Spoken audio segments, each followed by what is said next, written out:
বয়সের ভারে এখন অধিকাংশ সময় কাটে চার দেওয়ালের মধ্যে। স্মৃতির দেওয়াল আঁকড়ে তার জীবনের নানা নীতিকথা, যার অধিকাংশ জুড়েই রয়েছে ভারতীয় সেনাবাহিনীর জন্য তার অবদান। শিবকুমার বটব্যাল কর্মজীবনে ছিলেন ভারতীয় সেনায়। সামনে থেকে দেখেছেন 1962-1965 ভারত চীন ও ভারত পাক যুদ্ধ। সামনাসামনি সাক্ষাৎ হয়েছে তৎকালীন আর্মির চিফ জেনারেল জয়ন্ত নাথ চৌধুরীর সঙ্গেও। সেই যুদ্ধের স্মৃতি এখনও তার কাছে টাটকা। অনায়াসে জজবাত 24 বাংলাকে দেওয়া সাক্ষাৎকারে বলে দিলেন সেই সময়কার পরিস্থিতি, কিভাবে দুর্গম আবহাওয়া, দুর্গম রাস্তা দিয়ে চলত সেনা ট্রাক, শত্রুপক্ষের শক্তিশালী প্যাটন ট্যাঙ্ককে কিভাবে নিখুঁত পরিকল্পনা দিয়ে প্রতিহত করেছে সেই সময়কার ভারতীয় সেনা। এখনকার মতো এত উন্নত মানের সামরিক সজ্জা না থাকা সত্ত্বেও শত্রুর যুদ্ধ বিমান গুলি করে নামানো হতো সেই সময়। এখন ভারত অনেক উন্নত, সামরিক ক্ষেত্রে যে কোনো দেশকে রক্তচক্ষু দেখাতে সম্ভব দেশ। হাতে এসেছে S-400 এর মতো রক্ষা কবচ। সেকাল আর একালের পার্থক্য বোঝালেন দুটো যুদ্ধ ভারতের হয়ে লড়াই করা প্রাক্তন সেনাকর্তা SK বটব্যাল। দুটো যুদ্ধ একেবারে সামনে থেকে চাক্ষুষ করেছেন। সব থেকে বেশি চাক্ষুষ করেছেন 65 ভারত পাকিস্তান যুদ্ধ। শিবকুমার বটব্যাল টালিগঞ্জ কুদঘাটের বাসিন্দা। এরকম একজন মানুষ যিনি দুটো যুদ্ধ একেবারে সামনে থেকে চাক্ষুষ করেছেন। বর্তমানে আবারও যুদ্ধের পরিস্থিতি, আবারও সম্মুখ সমরে ভারত এবং পাকিস্তান, দুই চিরপ্রতিদ্বন্দ্বী পরমাণু শক্তিধর দেশ আবারও মুখোমুখি। গোটা বিশ্ব তাকিয়ে আছে এই যুদ্ধের দিকে। কখন কি হয় টান টান উত্তেজনা প্রতি মুহূর্তে। পাকিস্তানের একের পর এক মিসাইল ধ্বংস করে দিচ্ছে ভারতের S-400 অথবা সুদর্শন চক্র। কিন্তু 62-65 এই সমস্ত সময়, যুদ্ধের সময় আদৌ কি এত অত্যাধুনিক ইনফ্রাস্ট্রাকচার ভারতীয় সেনার হাতে ছিল?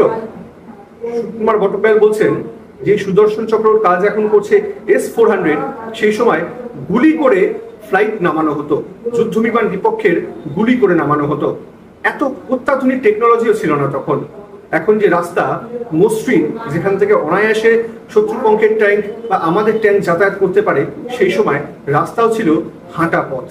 একটা গাড়ির চাকা কখনো কখনো নেমে যেত, অধিকাংশ জওয়ানের মৃত্যু হতো খাদে পড়ে। কিন্তু পরিস্থিতি বদলেছে। ভারত এখন আরো শক্তিশালী, আরো শক্তিধর দেশগুলির মধ্যে অন্যতম। শুনে নেব শিবকুমার বটব্যালের মুখ থেকেই সেই 62 এবং 65 যুদ্ধের কিছু কথা। ইতিমধ্যেই দেখা যাচ্ছে আবার ভারত পাক উত্তেজনা, যুদ্ধ একটা পরিস্থিতি তৈরি হয়েছে। আপনি তো আপনার জীবনকালে দুটো যুদ্ধ একেবারে সামনে থেকে দেখেছেন, তার মধ্যে একটা ইন্ডিয়া পাকিস্তান, আপনি একদম সামনে ফ্রন্টিয়ারে থেকে আপনি লড়াই করেছেন। এই পরিস্থিতির সঙ্গে আগের পরিস্থিতি কি ফারাক পাচ্ছেন? পরিস্থিতি তো প্র্যাকটিক্যালি 52-তে যেটা চাইনিজ অ্যাগ্রেশন হচ্ছিল সেটা তো দুম করে হয়েছিল। হ্যাঁ, আর যেটা পাকিস্তানের সাথে আমাদের যুদ্ধ হয়েছিল ওটা ওটা আমরা জানতাম হবে। হ্যাঁ, আরেকটা জিনিস হচ্ছে মানে ওয়ারের যেটা টেকনোলজি অ্যাকচুয়ালি স্কিম, সেই স্কিমগুলো তো ডিফারেন্ট, বিকজ ওয়ার একটু স্কিম করতে হয়, স্কিম করে। হ্যাঁ, তো সেই স্কিমগুলো ডিফারেন্ট বিকজ টেকনোলজি পাল্টে গেছে পুরো। মানে অ্যাকচুয়ালি 62-63 ওই সময়কার অবস্থাটা চিন্তা করা is very difficult for present generation or even for present army personnel, I may say.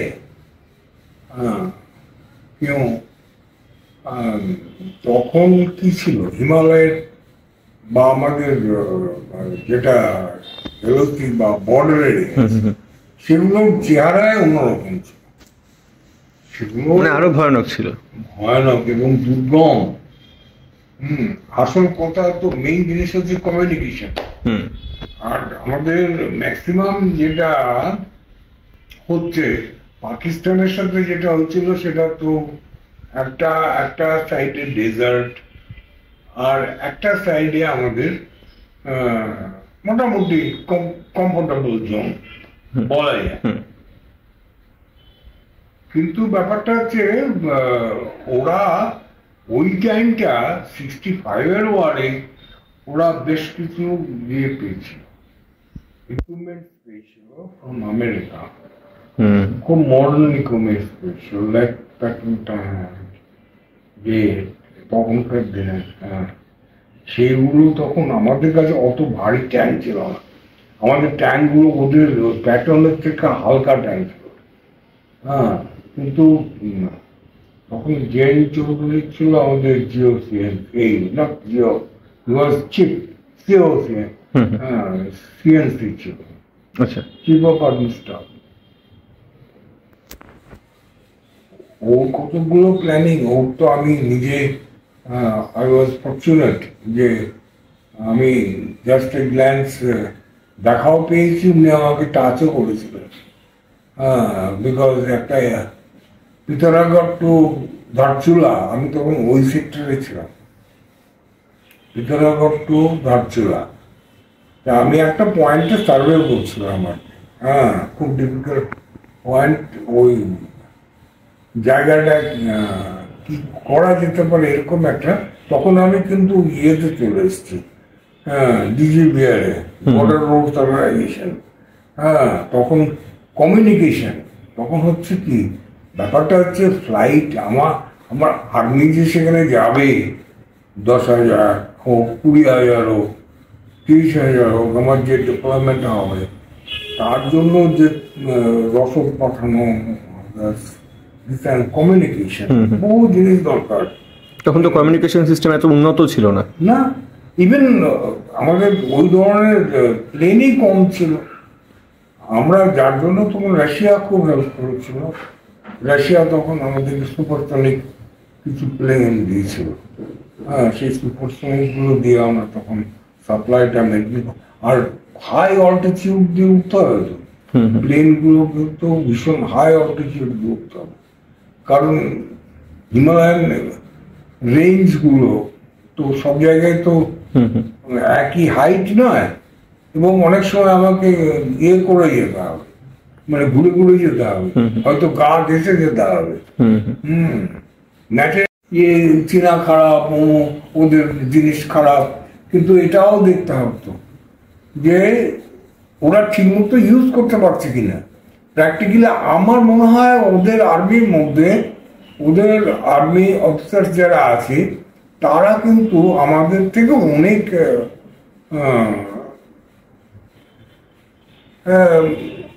Not up to the mark, আমাদের ঠিক ইয়ে নয়। আমাদের অফিসার্স আরো টেকনিক্যালি এবং তাদের ট্রেনিং অনেক সুপিরিয়ার, আমাদের অফিসার্স এবং জওয়ানস ওদের থেকে অনেক অনেক সুপিরিয়ার। যার জন্য কি হলো, তখন ওই যে বললে না যে এরকম মজার কি তখন বা কোনটা, ওই যে নামিয়ে দিচ্ছে, অ্যাকচুয়ালি গান ফায়ার করে প্লেন নামিয়ে দেওয়া ভাবা যায় তখনকার। আমার মনে হয় এখন যদি পেপার, তখনকার এখন যদি পেপার হাউসের ওই পেপারগুলো দেখা যায়, আমার মনে হয় I was in advanced area at that time. I don't know what was the position of this place. তবে ওখানে প্রেসে কিন্তু ছবি ছিল, এখানেও প্রেসে ছবি ছিল নিশ্চয়ই, যে গান ফায়ার করে ওরা ইয়ে করছে, প্লেন নামিয়ে দিচ্ছে, প্লেন নামিয়ে দিচ্ছে। প্যাট্রন ট্যাঙ্কগুলোকে আমাদের জাস্ট হালকা কামান দিয়ে ইয়ে করে দিচ্ছে, উড়িয়ে দিচ্ছে। এতগুলো ওরা তো প্যাট্রন ট্যাঙ্কের ঝড় বয়ে দিয়েছে। ওই পুরো জয়সালমের পুরো ইয়ে আমাদের যেটা বর্ডার, মানে রাজস্থান যেটা বর্ডারে, ওইটা ওরা পুরো ট্যাঙ্ক কভারেজে যুদ্ধ করার প্ল্যান নিয়েছিল। তা ট্যাঙ্কগুলোর কি অবস্থা করলো আমাদের, এই তো যেখানে আমাদের এখানে মজানো, আমরা এগুলো সাজিয়ে রেখেছিলাম, আমাকে দেখো। এবং লাল বাহাদুর শাস্ত্রীর তখন একটা ছবিও বের হয়েছিল, তখন প্রাইম মিনিস্টার হয়েছিলেন লাল বাহাদুর শাস্ত্রী, তখন মিস্টার নেহরু মারা গেলেন, লাল বাহাদুর শাস্ত্রী তখন অ্যাজ এ প্রাইম মিনিস্টার, এবং উনি সমস্ত দায়িত্ব জেন চৌধুরীকে দিয়ে দিয়েছিলেন। এখন যেমন মোদী বললেন, মোদী যেমন সমস্ত দায়িত্বটা বলল, আমি জানি না, সেনাবাহিনী দেখবে এগুলো সবই। চিফ অফ ডিফেন্স আমার চিফ অফ, এখন ওরা দেখবে, কারণ আমার অর্ডারের জন্য ওয়েট করতে হবে না। যে প্রবলেমটা আমাদের প্রথম দিকে ছিল, প্রথম দিকে আমার ক্যাবিনেট কোনো জিনিস অ্যাপ্রুভ করবে তবে আমি মুভ করতে পারবো, বা আমি এই যে একটা আমরা যেটা বলি রেট অফ দ্য, এই যে ডিলেইং প্রসেস, এইটা আমরা অ্যাভয়েড করতে পেরেছি শেষের দিকে। লাল বাহাদুর শাস্ত্রী যে ইয়েটা দিয়ে দিলেন ফ্রি হ্যান্ড, যেমন মোদী ফ্রি হ্যান্ড দিয়ে দিল, এটা আমাদের কি হচ্ছে, সময় নষ্ট কম হচ্ছে। ফ্রি হ্যান্ড হওয়াতে এরা এই যে এখন দুমদাম ওরা যেটা বুঝছে সেই জায়গাটা ওরা কভার করতে পারছে। তা আমি যদি ঠিক সময়ে জায়গাটা কভার করতে না পারি, তাহলে ওই জায়গাটাই তো আমার উইক পয়েন্ট হয়ে যাবে না। তো এইটা ছিল খুবই একটা তাৎপর্যপূর্ণ ব্যাপার, এবং এটা নিয়ে অনেক। এই সময় যে আপনি একদম সম্মুখ সমরে ছিলেন বলছেন, তো বিষয়টা হচ্ছে সেই সময় কোনো এমন কিছু স্মৃতি যেটা আপনাকে এখনো মনে করায়? কোন ইয়েটা? যেটা আপনি বলছেন ইন্ডিয়া পাকিস্তানি, যেটা এমন কিছু ইন্ডিয়া পাকিস্তান, ইন্ডিয়া পাকিস্তানের যেটা খুব মজার ছিল, সেটা কি হলো, সেটা হলো সার্বদাতে অ্যাকচুয়ালি ওইটাই বলতে যাচ্ছিলাম আমি। সার্বদাতে যেটা জেন চৌধুরীর প্ল্যান মাফিক যেটা কাজ হলো, সেটা ওনার কাছে ইনফরমেশন নিশ্চয়ই ছিল। এইখানে উনি ইয়ে করলেন আর কি, উইন করলেন একরকম বলা যায়, যে সার্বদাতে একটা ওদের টেক আপ করার আগে একটা ব্রিফিং ইয়ে হচ্ছে আর কি, কনফারেন্স, অ্যান্ড ওখানে প্র্যাকটিক্যালি ওরা ভুল করলো একটা জায়গাতে খুব বেশি ইকুইপমেন্টস ডাম্পিং করা, ওইখানে রেখে দেওয়া, বা এক জায়গাতে খুব বেশি টেকনিক্যাল পার্সোনাল এক জায়গা হওয়া, এটা কিন্তু আর্মি খুব ডেঞ্জারাস ব্যাপার। কিন্তু ওরাও এই ভুলটা করে ফেললো। ভুলটা তো বড় ভুল হয়। এই ভুলটার সুযোগটা পুরো উনি নিলেন। উনি কি করলেন, ওইখানে সার্বদাতে উনি এয়ার স্ট্রাইক করলেন। তখনকার দিনে দোকানে ব্রেড নিয়ে নাকি উনি পুরো সার্বদা উড়িয়ে দিলেন। তাতে কি হলো, সার্বদার কি ক্ষতি হয়ে গেল ওদের যারা ওই ইউএসএ থেকে যারা সব ট্রেনিং নিয়ে এসেছিল, ওদের পার্সোনাল মানে অফিসার, তারা অনেক ওদের মারা গেল, এবং ওদের ইকুইপমেন্টসেরও প্রচুর ক্ষতি হলো।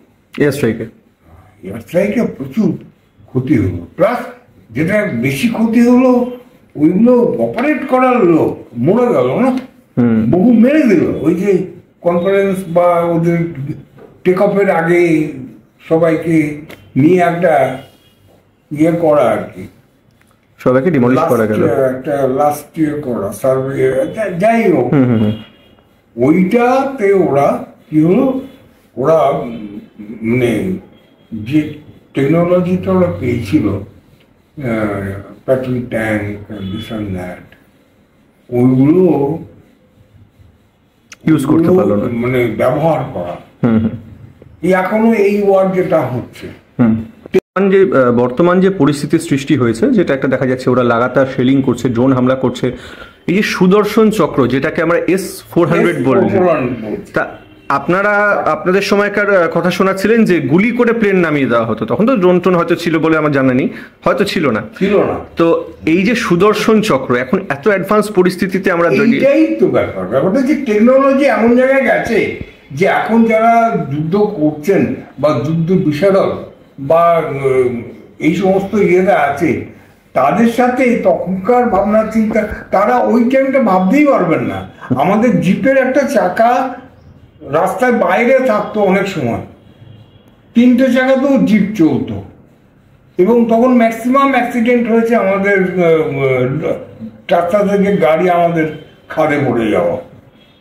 তখন তো রোড নেই, কিছুই নেই, হাঁটা পথ। আজকে যেটা 4 লেন রোড, তখন সেটা কোনো রকমে হাঁটা পথ, এবং তাও খুব খুব যে রিটেনিং ওয়ালস গুলো ছিল, কবে হয়েছে, কে করেছে, তার কোনো ইয়ে ছিল না, ঠিক ঠিকানা ছিল না। ওই রিটেনিং ওয়ালগুলোকে তো আমাকে আবার সমস্ত ভাঙা রাস্তা বানা। এখন যেটা দেখা যাচ্ছে একটা ঝাঁচকচক, আজকে গোটা হিমালয়টা বেড়াবার জায়গা হয়ে গেছে। আজকে এটা যেমন আমার অ্যাডভান্টেজ, তেমনি কিন্তু আমার মনে হয় এটা একটা ডিসঅ্যাডভান্টেজ। কেন বলছেন ডিসঅ্যাডভান্টেজ? মানে আমাকে অত্যন্ত মজবুত ডিফেন্স সবসময় রাখতে হবে, যেটা মোদি প্রথমেই বুঝতে পেরেছেন। উনি এসে থেকে আমার যেটা মনে হয়েছে, মোদি গভর্নমেন্ট আসার পর থেকে কিন্তু প্রায়োরিটি অন ডিফেন্স কিন্তু উনি ডিক্লারেশন করছেন, উনি বলেই দিলেন অ্যান্ড মেক ইন ইন্ডিয়া। এই দুটো জিনিসও খুবই কাজে লাগবে ইন ফিউচার অলসো। কারণ ব্যাপারটা যে আজকে আমি তো ভাবতেই পারছি না যে আমার একবার দেখার ইচ্ছা আছে, শুধু আমি জানি না পারবো কিনা। দিল্লি থেকে শ্রীনগর যাচ্ছে 18 ঘন্টা একটা ট্রেন, ভাবা যায়। বন্দে ভারত যেটা যাবে এখন ভেতরে ওদের প্রচুর লোকজন আছে। এখন তারা কি করতে পারে? তারা আমার এই ব্রিজগুলো ডিস্ট্রয় করতে পারে, ওই যেগুলো ভালো ভালো আমাদের লাইক তাজমহল, রেড ফোর্ট, অমুক তমুক, দিস অ্যান্ড দ্যাট, যত ইম্পর্টেন্ট প্লেসগুলো আছে এইগুলোর উপর হামলা করতে পারে।